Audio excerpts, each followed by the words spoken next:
මිනිස්සුන්ට හටගන්න සමහර රෝග තියෙනවා කොයිතරම් ඖෂධ කළත් මේ රෝග සනීප වෙන්නේ නැහැ. එහෙම ලෙඩ හැදිච්ච බොහෝ දෙනා කියන කතාවක් තමයි බේත් ගන්නවා ඒත් කවදාවත් මේකේ සනීපයක් දකින්න. ධර්මයේ සඳහන් වෙනවා කර්මජ රෝග කියලා කොටසක්. කර්ම රෝග. දැන් ගිරිමානන්ද සූත්‍රයේ තියෙනවනේ.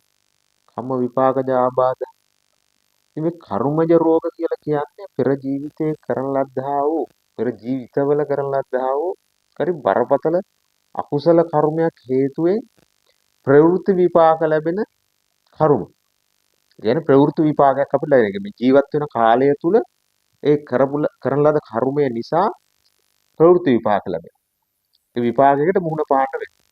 ඉතින් එතෙන්දී සමහරට පෙර ජීවිතේ අපි කරපු ආත්ම ගහනකට කරින් කරපු ප්‍රාණඝාත අකුසලයක් වෙන්න පුළුවන්. ඒ අකුසලයේ හේතුවෙන් මේ ආත්ම භාවයේ වැළඳිච්ච රෝගාබාධයක් වෙන්න පුළුවන්. ඒතකොට ශරීර වේදනාවක් හට ගැනීමක් වෙන්න පුළුවන් මොකක් හරි හින්දා. නැත්නම් වෙනත් ආකාරයේ බරපතල රෝගයක් වෙන්න පුළුවන්. පිළිකාවක් වගේ එකක් වෙන්නත් පුළුවන් ශරීරයට හැදෙන්න. ඒ වගේම කුෂ්ඨ රෝග වගේ දේවල්. දැන් ධර්මයේ සඳහන් කරලා තියෙනවා සමහර ඇත්තොන්ට තිබිලා තියෙනවා සමහර පුද්ගලයන්ට තිබිලා තියෙනවා මහා බරපතල කුෂ්ඨ රෝග. දැන් මේක කර්මජ රෝගයක් බොහෝ විට වෙන්න පුළුවන්. ඒ කියන්නේ සසර කරපු කර්මයකට ආපු හැදුන එකක් වෙන්න පුළුවන්. එතෙන්දී කර්මජ රෝග වලට කොච්චර ප්‍රතිකාර කරත් සනීප කරන්න බෑ. ඒක තමයි දෙන්නේ. ඉතින් එතෙන්දී කල යුත්තක් තියෙනවා. ඒක තමයි ප්‍රයෝග සම්පත්තිය කියලා කියන්නේ. ප්‍රයෝග සම්පත්තිය කියලා කියන්නේ මේ හැම කෙනෙක්ටම පුළුවන් මේ ලෝකේ ඉඳගෙන මේ ලෝක වශයෙන් ඒ කරන ලද කර්මයට විරුද්ධ කර්මයේ සිද්ධ කරන්න. ඒ කියන්නේ කෙනෙක් හටින් සිද්ධ වුණා වූ බරපතල අකුසලයක් කියලා හිතන්න මොකක් හරි වචනයෙන් වෙච්ච වැරද්දක් කියලා හිතන්නකෝ අපි. කුෂ්ඨ රෝග වගේ හැදිලා තියෙනවා. වික්ෂුන් වහන්සේලාට ගරහල් රහතන් වහන්සේට ගැරෙන්නේ. ඒ වගේ දේවල් වලින් සසර කුෂ්ඨ රෝග හැදිච්ච ඇත්තෝ ඉඳලා තියෙනවා. ඉතින් ඔය අපි දන්න ඔය අනුරුද්ධ මහ රහතන් වහන්සේගේ නැගණියක් ඉඳලා තියෙන ඔය කුෂ්ඨ රෝගයකින් පෙළිලා උන්වහන්සේ යම් පින්කමක් සිද්ධ කරන්නකෝ ආවාසයක් හදලා කුටියක් හදලා පූජා කරලා ඒ සියලු දේවල් එක්ක ඒ වතාවත් ටික කරාම ඒ කුෂ්ඨ රෝගේ නැති වෙලා ගියා. ඉතින් ඒ වගේ සමහරුන්ට තියෙන සමහර රෝග කොච්චර බේත් කරත් සනීප වෙන්නේ නැහැ. ඉතින් මේ ඖෂධ ගන්නවත් එක්කම ඊට අදාළ කුසල කර්මය කළ යුතුයි. අන්නේ කුසල කර්මය කරනකොට ටිකෙන් ටික සුවපත් භාවයටපත් වෙනවා. ඉතින් එන්නේ එහෙම වුණාට පස්සේ ඒ පුජ්‍යලයට හොඳ මේ සුවයක් ලබන්න පුළුවන්. හැබැයි මේක කුසලයට එක්ක යන්න ඕනේ. එහෙම පිනක් මොකක් හරි අපි ඒකට අදාළව කරගන්න තියෙන අන්නේ පින කළ යුතුයි. කෙසේ වෙතත් අපිට හොයා ඒක කරන්න බෑනේ. දැන් ගොඩක් වෙලාවට ධර්මයේ තියෙන එක තමයි නිරෝගී සම්පත්තිය ලබන්න තියෙන හොඳ කුසලයක් තමයි පින්කමක් තමයි ඖෂධ පූජාවන් වගේ. ඉතින් භාග්‍යවතුන් වහන්සේ උදෙසා කරන්නා වූ මේ ඖෂධ පූජාවන් වගේ සිද්ධ කරන ගමන්ම තව තවත් පින්කම් සිද්ධ කරගන්න ඕන ශාසනය තුළ.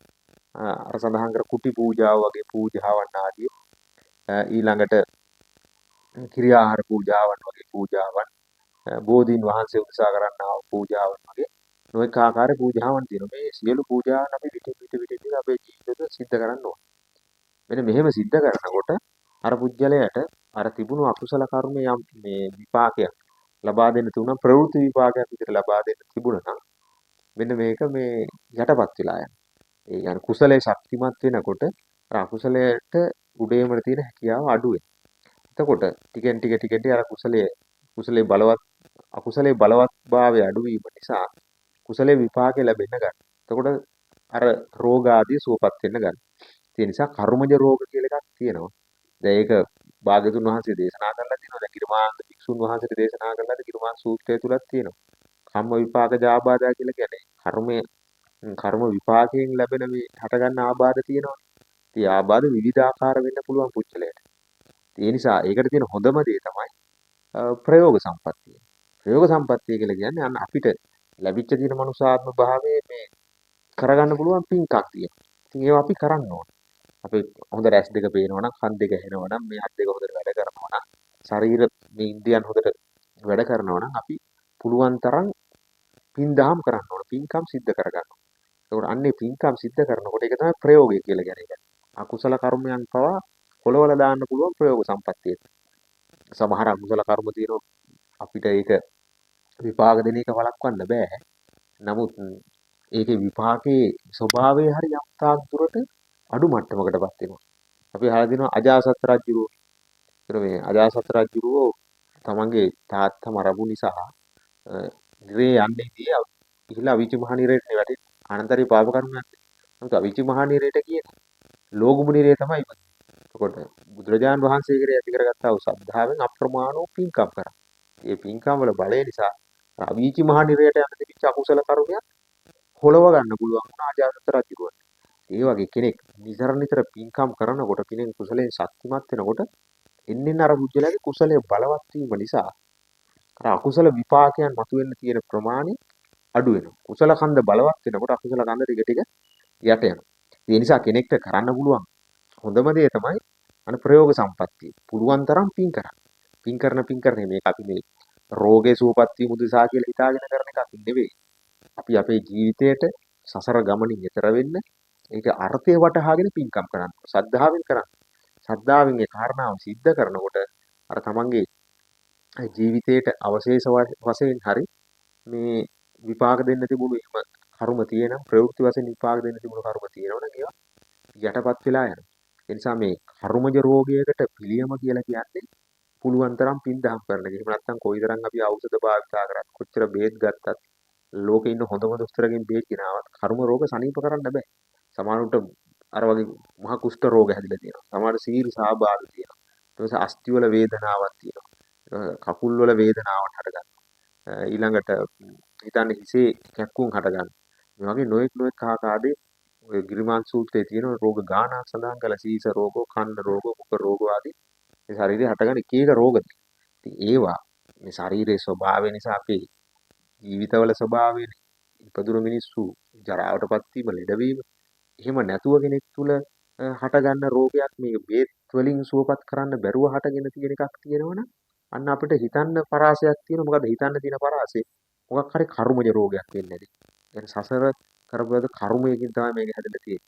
මේක නම් මහා කර්ම රෝගයක් කියලා සමහරු කියන්නේ. ඇත්තටම එහෙම වෙන්න පුළුවන්. ඒකට හේතුව තමයි කර්මය කියන එක අන් සියල්ලට වඩා බලවත්නේ. ඉතින් ඒ නිසා අපිට පෙර ජීවිතයේ කරපු කර්මයක් හේතුවෙන් මේ විපාක ලැබෙන්න පුළුවන්.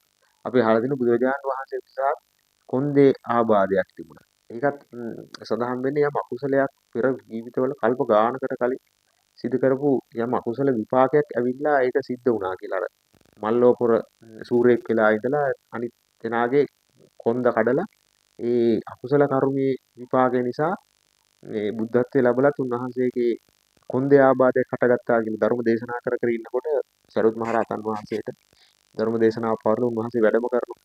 ඉතින් එහෙම උනේ යන්නරේ කර්ම විපාකයක් නිසා කියලා. ඒ නිසා බුදුරජාන් වහන්සේටත් එහෙම අල්ප මාත්‍රයෙන් හරි විපාක දුන්නා නම් ඉතින් අපි වගේ අයට ඒක සාමාන්‍ය දෙයක් නේ. ඕනතරම් මේක විපාක දෙන්න පුළුවන්. විපාක දෙන්න පුළුවන් මට්ටමේ කර්ම අපි සංසාරේ කරලා දිනවා ඕනතරම්. අපි දන්නේ මොනවද කර්ම කරපුවා කියලා. ඉතින් අපේ පස්සේ ඒක මොන වෙලාවෙ කොයි මොහොතක කොහේදී හරි විපාක දෙන්න පුළුවන් කරුණු අප්‍රමාණ ගොඩ ගැහිලා තියෙනවා. මේ දැනුත් ටික හරි ඉතුරු වෙලා තියෙන්නේ ජීවිතේ කුසලයන් කරන නිසා. ඉතින් කෙනෙක් හිතන්න එපා දැන් අපි මේ වෙලාවේ මේ කරගත්තු පින්කම් ටික ඇති මේ ටික ඇති මේ කුසලයේ ශක්තිමත්. ඒ නිසා මේ අපිට හොඳටම දේවල් ලැබිලා තියෙනවා. මේ ලැබිච්ච දේවල් උත්තර කියලා හිතාගෙන මේක ඇතුළේම කාමයේම හැසිරෙමින් ධර්මයේ හැසිරෙන්නේ නැතුව පිටාම් කරන්නේ නැතුව කාලය ගත කරගෙන යන්න එපා. ඉතින් අපිට ලැබිච්ච වෙලාවේ මේක කරගත්තොත් දවසක අපිට තේරෙන මොහොතක් එනවා මේක කරගත්තේ නැත්නම් දුක් වෙන්නේ. ඒ නිසා මේ මොහොතේ කරගන්න. ඒක රෝගයක් උදෙසාම කරන්න එපා. නමුත් කර්මජ රෝගයක් මොකක් හරි තියෙනවා නම් හටගෙන තමන්ගේ ඒ රෝගය සනීප වෙන්න තියෙන හොඳම දේ තමයි සනීප කරගන්න තියෙන හොඳම දේ තමයි පුළුවන් තරම් කුසල් දහම් වල නිරත වෙන එක, පින්කම් කරන එක, ධර්මයේ හැසිරෙන එක. අන්න එහෙම කෙනෙක් දිගින් දිගටම පින්කම් කරගෙන යනකොට ජීවිතයේ කුසලයෙන් ශක්තිමත් වෙද්දී අර තියෙන දේවල් එම කර්මයේ විපාක හේතුවෙන් ඇතිලා තිබුණ යම් රෝගාබාධයක් තිබුණා නම් ටික අඩු වෙලා යනවා.